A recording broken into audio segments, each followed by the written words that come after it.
Hey guys, how's it going? Welcome to a brand new episode of the Boss Babes Lifestyle Sports Podcast. This is not your typical sports show. You know, we interview pro athletes, their wives and girlfriends, and of course, reality TV competitors. But today we have somebody that is so freaking legendary. You guys are probably going to want to listen to this two-part special episode featuring Lindsay Berra. She is actually the oldest grandchild of the very well-known MLB New York Yankee Yogi Berra. So we're going to be talking all things Lindsay, where she grew up, her whole sports career, her journalism career, and of course, the Berra legacy. So first off, Lindsay, thank you so much for joining me today. How are you? I am just peachy, Brittany. Thank you so much for having me on the show.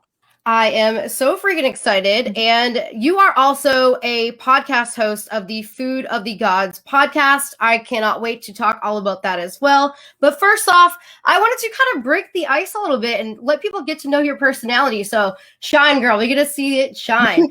What would your superpower be if you had a superpower? It's funny because I feel like this is like a popular question, but I don't know if my superpower is the one that I would like to have is a superpower. I want to be able to apparate like Harry Potter, like close my eyes and be in some other spot. That's what I want. That's incredible. It actually is similar to what I am interested in. Somebody actually asked me the other day because I asked them this question on the podcast and they rebutted and were like, okay, well, what would yours be? And I said teleporting. So very similar. Yeah, definitely. Like, I don't know if teleporting or apparating, I don't know if one is faster than the other. I don't know where the technology is on teleporting and apparating, but whichever one is faster, I'll take it. I like it. Excellent answer.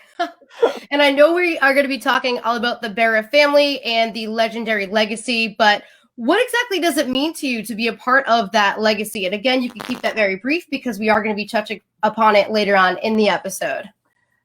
I just think it's funny for me, even at my advanced age now, and when I know he's a famous person and I've lived with that my entire life, to actually think of my grandpa Yogi as Yogi Berra, even though I know he's this famous person that did all of these cool things. But I always say to people, as good as he was on the baseball field, he was an even better human.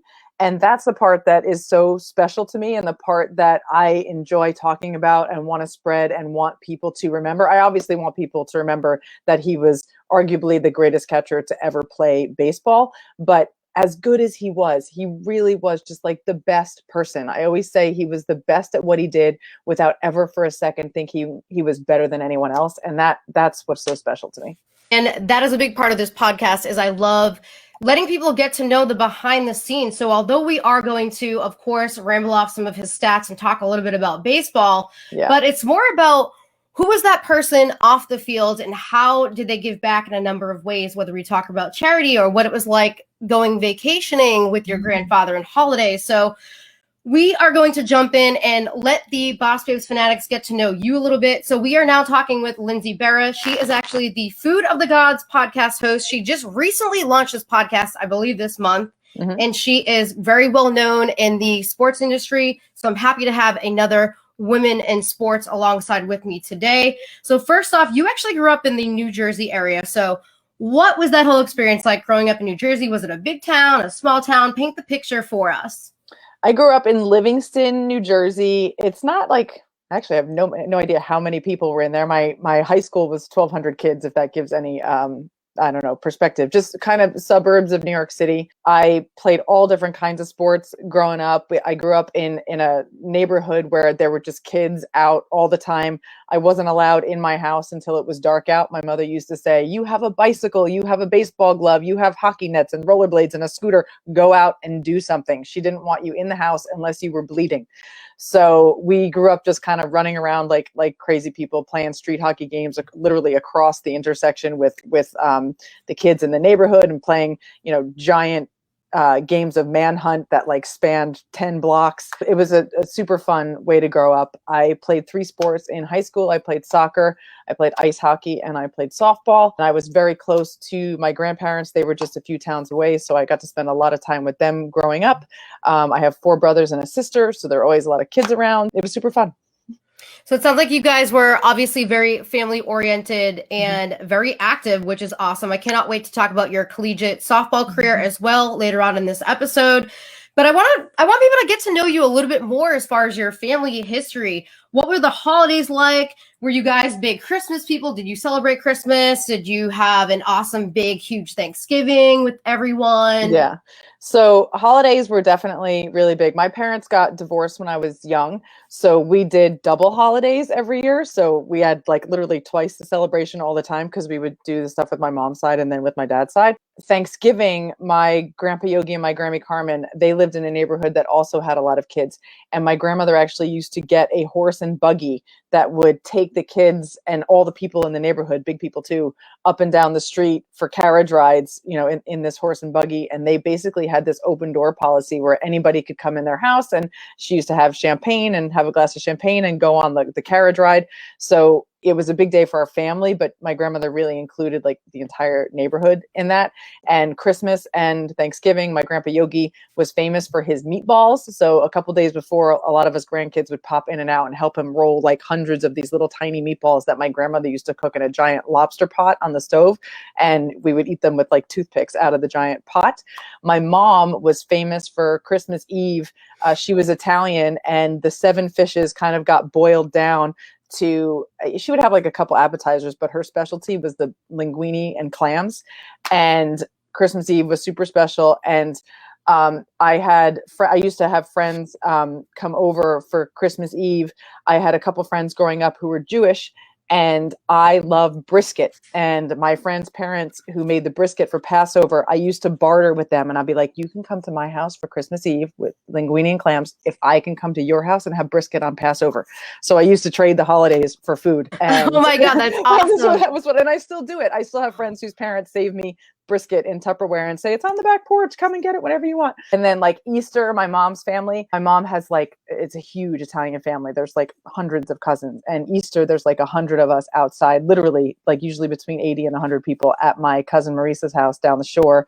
And, you know, just kids running around inside, outside, all over the place. So holidays were big Italian families on both sides, and a lot of fun. I love the fact that you actually bartered with your friends for different food. And these meatballs, they sound delicious. And I love the fact that you actually got to help your grandparents make dinner for these special holidays. Probably not allowed to give out the secret recipe for the meatballs, but were there anything different in these meatballs that made it a little bit more special? Like, did you guys add special cheese to it or some special spices? What made these meatballs so special that you remember? Nobody ever wrote down this recipe, so we sort of spitball it now when that my grandparents are gone. But it definitely was like a traditional Italian meatball mix that was beef, pork, and veal. And my grandmother, like the one thing that she used to do that was a little bit different was she used to put mushrooms in the gravy. We call it gravy, red sauce gravy. But she used to put mushrooms in it, and then she would just serve it with like grated Parmesan and crushed red pepper, and it was so good. Those are some excellent childhood memories. And did you guys ever vacation anywhere, whether it was with your grandparents or it sounds like you were pretty close to your cousins? Where did you guys like to vacation? I know you just lightly talked about the Jersey Shore as well. Did you guys ever go to Florida or to the Cape or jump on an airplane and go to Hawaii somewhere? We didn't vacation a ton as like a whole family because it's a lot of people. But we did, when my grandfather was with the Yankees when I was young, we would go down to spring training for like our quote unquote spring breaks. I remember like the Galt Ocean Mile in Fort Lauderdale, the pool there, like being there with all my cousins and all the other Yankee kids and grandkids. And then when he was with the Astros in the later 80s and early 90s, we would go down to their spring training was in Kissimmee at the time. So we would go to spring training down there. My dad just used to take us because Grandpa would go in February down to spring training. And then for my later childhood years, he was laid off by the Yankees, fired by George Steinbrenner in 1980, the beginning of 1985. So I was 6, about to be 7. And he was hired by the Houston Astros. So February, he would go to spring training, and then he would be in Houston all year for the next like 6 years. So if we didn't go see him in like February break in Florida or April break in Houston, we wouldn't get to see my grandfather for the whole year. So my dad was pretty good about taking us to one of those places to visit. That is so cool that as a child you were able to experienced those spring trainings, and I guess it's kind of like you get to see your grandfather, obviously, and see some sports be played, maybe enjoy Florida a little bit, and just be with your family as a whole. And I love asking this question to my Boss Babes guests. Do you have any specific birthday party memory that sticks out to you, whether you're a teenager or a kid, or maybe it might have even been your 21st birthday? Birthday party memory. Okay, so my 21st birthday, this is funny. Someone just brought this up yesterday at the Yogi Berra Forever Stamp celebration at my grandfather's museum. My grandfather's museum in Montclair, New Jersey, which we'll talk about later, opened in 1999. 1998 was my 21st birthday, and the museum was still under construction. Like, it was like a shell of the building with like steel beams and I-beams and tarps, like keeping the rain out of the construction site. And my mother and my grandmother got in cahoots and decided to have a 21st birthday party for me in the construction site. So they brought in like tables and food, and it was in this shell of the building. And it was actually really cool and fairly memorable because it was literally in a construction site, but it was a pretty big venue, so it was good. Definitely the family party. I think I went out with my friends. What was also cool about it, my grandpa Yogi was good friends with John McMullen, who owned the New Jersey Devils, and I remember he brought me a custom-made Devils jersey with Lindsay 21 on the back that I still have. Heck yeah. So you got some sick gifts as well. And I know we've been talking about sports, so we're going to hop right into it. So you already kind of mentioned that you played all types of sports as a kid. Which type of sports did you enjoy watching? Obviously baseball, but was there anything else in particular that you enjoyed, whether you're sitting down with your mom and dad? Did you like watching basketball? Did you enjoy watching the Olympics?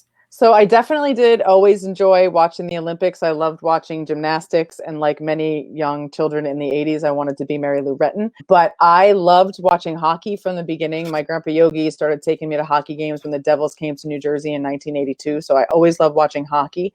And little known fact about my grandfather, he was an undefeated boxer in the Navy, and I used to love watching fights with my grandfather. So we watched a lot of boxing, a lot of hockey. There was always football on TV in the house, especially like around Thanksgiving and Christmas, like the holidays. We did obviously watch a lot of baseball. I just said to someone the other day, even now, if like there's a Yankee game on and I'm not actually watching the game, I often have the game on in the living room, and I'll just kind of pass through and hear, see a few pitches, or like just hearing the noise of the baseball game is like so calming and comforting to me that I just kind of like to leave it on in the background even when I'm not paying attention to it. But yeah, we watched all kinds of stuff growing up. And I love that you are super into ice hockey. That's actually my favorite sport. So I do want to talk about collegiate sports. I know that you attended the University of North Carolina at Chapel Hill.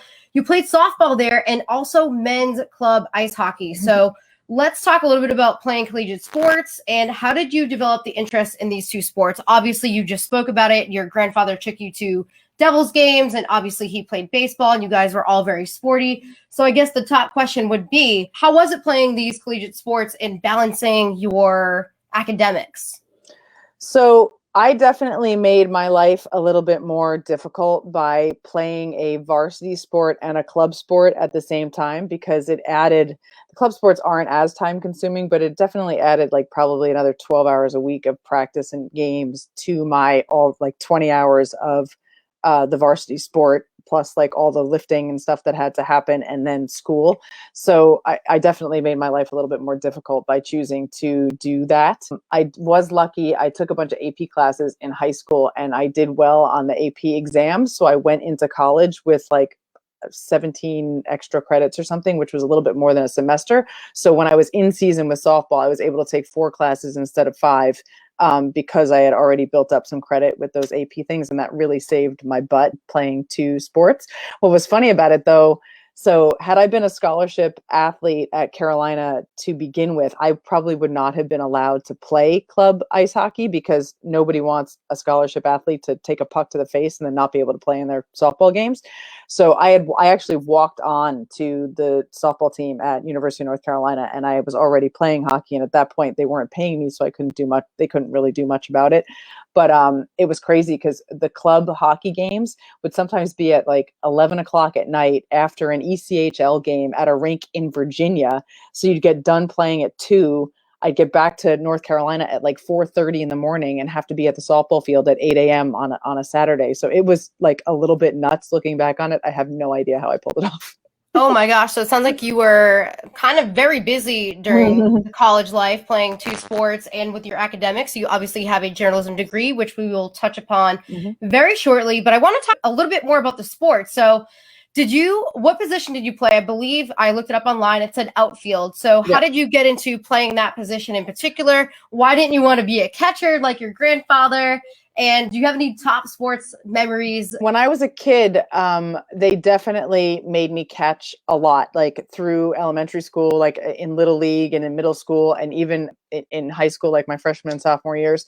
I actually caught a bunch and I pitched a lot as well. I was good at catching, but I just kind of like to run around. I've always been like a little bit like, ADD, scatterbrained, and I just had more fun running around in the outfield. And by the time, I guess I was like a sophomore, I was mostly playing left and center field for the high school team, and like occasionally throwing a couple innings if they needed it, but we had some good pitchers, so they didn't really need me as much. By the time I left high school, I was definitely an outfielder. My favorite outfield memory is actually a high school memory, and I just told this story recently as well. Runners on first and second. I was playing kind of short to cover.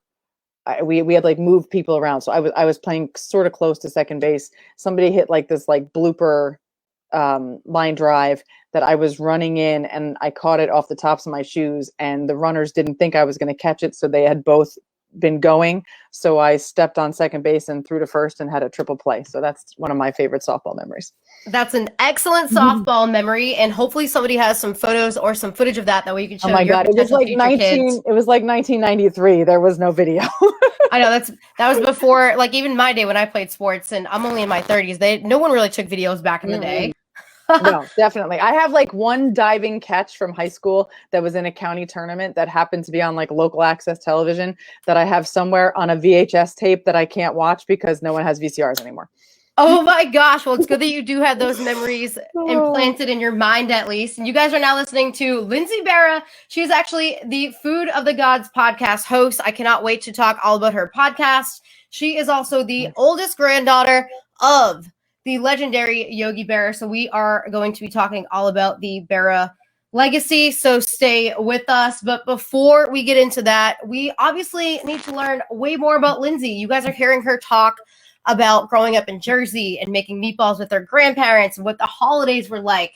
So she is also talking about sports, and she has a freaking journalism degree. So at this point, it's like, what does this girl not do? She contributes regularly to Sports Business Journal, Baseball America, menshealth.com. She is or was, I'll have her correct me, a senior writer at ESPN, and she has appeared a number of times on MLB Network, and she has done much more. So Lindsay, talk about your journalism degree and everything in between. So right after college, I was lucky to start my first job after college was ESPN magazine. And it was kind of an accident. My grandparents heard, a friend of my grandparents heard that the guy who moved in down the street from them was an editor at ESPN. He put my resume in his mailbox. They called me. I got a job as a fact checker, which anybody who's worked in journalism, print media will tell you it was the worst job ever. You literally have to read every word, triple check it, 3 sources. They used to say if your name appears in print, double check it against your driver's license. So you were fact checking everything. And then what happened was just like about a month after I got there, there had been a woman working in the hockey department who left and went to another magazine. I had played hockey my whole life. The hockey editor already knew this. And he said, well, let's just hire Lindsay to do the hockey. You don't have to interview anyone else. She's already here. She knows what she's doing. So I kind of fell into this job covering hockey nationally for ESPN magazine at the age of 21, which was amazing. And I was at ESPN for 13 years. Not just my hockey editor was also the tennis editor. So tennis was really the only sport I didn't play growing up. So I had to kind of learn tennis. Tennis is a great sport to cover because it's always somewhere beautiful in the world, in like a nice place with good food and great weather. So anyone who says they don't want to cover tennis doesn't know what tennis is about. So I did a lot of hockey, a lot of tennis, covered some baseball, boxing, 3 Olympic Games. I was in Torino, Beijing, and Vancouver. I was there from 1999 through 2012. 2012. End of 2012, I left and went to MLB.com and MLB Network. My job there was mostly to write stories for the .com and then go on MLB Network and talk about them. There at MLB, I kind of fell into this like health, fitness, injury niche just because I was good at because of my sports background and fitness background, I was good at writing about the biomechanics of injuries and how they would affect players as they were coming back. So that I kind of fell into that niche. And then I was laid off by MLB in 2018, and I've just been freelancing ever since then, doing a lot more in the fitness space. I do write a lot for Men's Health. I write for a couple different supplement companies. I'm right now doing a lot of content for the famous pitching coach Tom House's new biomechanics pitching app, which is called Mustard. And I'm hosting this Food of the Gods podcast, which is about how elite athletes eat and train to fuel performance, which is just something that I'm super interested in. So I love to get these athletes on the line and talk about what they eat, how they work out, how their workouts change in season and off season, what they've learned about training and their bodies as they go from 20 years old to 25 years old, 30, 35, some of them 40, how things evolve over time. So that's what I've been up to lately. You have been very active in the sports world in every angle, it seems, playing the sports yourself, coming from a sports background with your grandfather. I'm sure other people in your family must have played sports because you clearly have the genetics. We are going to spend a whole portion of this Lifestyle Sports podcast, The Boss Babes. Thank you guys so much for listening. We will be talking about your podcast shortly, but I wanted to pick your brain a little bit more on your career before starting your podcast. I think it's really awesome that you were involved in so many different aspects, whether it be freelancing or doing stuff directly with MLB Network. This might be a difficult question to answer because it sounds like you have interviewed probably a ton of people, but are there any top interviews that stick out in your mind so far, people that you may have interviewed? So when I was at ESPN Magazine in the 2000s, when magazines had a lot of ad money and travel was really no issue, like nowadays, if you pitch a story to a magazine, very few places are actually going to send you somewhere to do these stories. But back in the 2000s, I could pitch something and 9 times out of 10, my editor-in-chief would be like, yes, go, just bring me a good story. So what was really cool about that was I had the opportunity to so a couple things, for example, Lorena Ochoa at the time was a Mexican golfer who was challenging Annika Sorenstam for #1 in the world. I went to her hometown, Guadalajara, and spent a couple days there with her family at the course that she grew up on, and then went with them to Oahu and watched her play in an LPGA event at Turtle Bay. I spent almost 2 weeks with her and her family. So you get to really, I got a chance to really immerse myself in a lot of these stories. I went to Belgrade and saw where Novak Djokovic and Jelena Jankovic and Ana Ivanovic grew up. I saw that famous swimming pool that was turned into a tennis court that they played in. I went to this Novak Djokovic's parents' ski resort, so got to spend time there. I went to Basel, Switzerland, and followed Roger Federer around for 5 days. I was in Belgium with Kim Clijsters and Justine Henin when they were tennis players. I went to Finland on a scouting trip with the Detroit Red Wings director of scouting, Jim Nill, when they were pulling draft picks. They would draft someone like number 250 and he would end up being, a leading scorer in the NHL, like Henrik Zetterberg and Pavel Datsyuk. So I went on this trip with him to Finland. That was super interesting. I do always say that Federer is definitely one of my favorite interviews. From a one-on-one perspective, just because he's so thoughtful, but even in press conferences, the guy speaks like 5 languages or something. He speaks English, French, German, Swiss German, Spanish, a little Italian, and a little Mandarin, so like 7 languages. And he will sit there and answer questions for people in all of those languages. And it's so impressive to watch him do that. And a lot of the tennis players are obviously multilingual like that. And that's really cool to see. So that was, I always like to interview the tennis players. You've been involved so strongly in the sports world. It sounds like you have done so much freaking traveling. I'm actually pretty envious of all the traveling that you have done. I'm sure it's changed slightly this past year or two because of COVID, but hopefully you could start getting back out there and doing those interviews more so in person. And we will be talking about the podcast next. But aside from the podcast, do you have any future goals within the journalism world, whether it be maybe getting behind the desk at MLB Network or maybe starting your own network or maybe live streaming shows from the Yogi Berra Museum?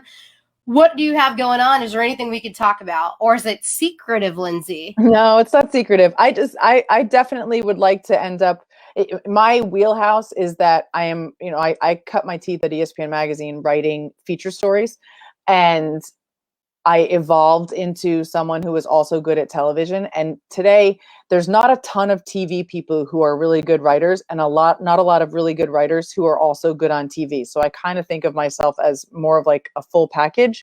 And I would love to get another job where I can do both of those things, report and write good stories, but also be able to talk about them on television. Unfortunately, now most of the outlets that have both of those platforms, they tend to be very differentiated. So there's not a lot of TV people who write a lot, and not a lot of writers who do a lot of TV anymore. I don't know, looking forward, like, I'm always exploring opportunities and what might exist out there. Right now, I'm just kind of saying yes to a lot of things that are freelance. I just did a 14 episode YouTube series with MLB Network and the Baseball Hall of Fame with Carlos Pena, the former MLB All-Star, who is my co-host. That comes out next week, and it's all about artifacts that are in the Hall of Fame.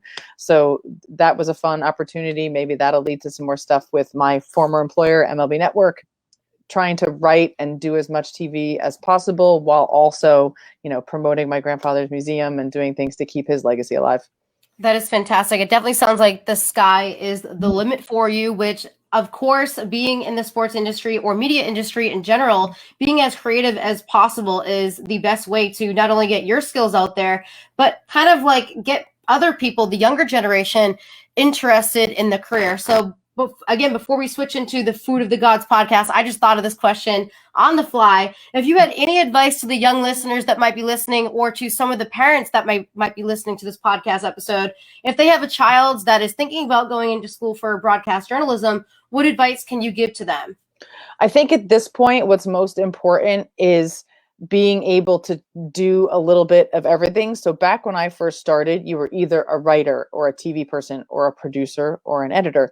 Nowadays, with social media as prevalent as it is, and everything we do having to go on multiple platforms, it's really important that you are able to write both long for like an online story and short for social media, that you're able to kind of edit little video clips, do your own graphics, host a podcast, be a good interviewer, look good on camera and be confident on camera. You really need to be a jack of all trades nowadays to get a job in the journalism industry. So I would definitely say that, but I really would also stress the ability to write well. I get so many emails where people like can't even punctuate properly now because social media has kind of dumbed things down.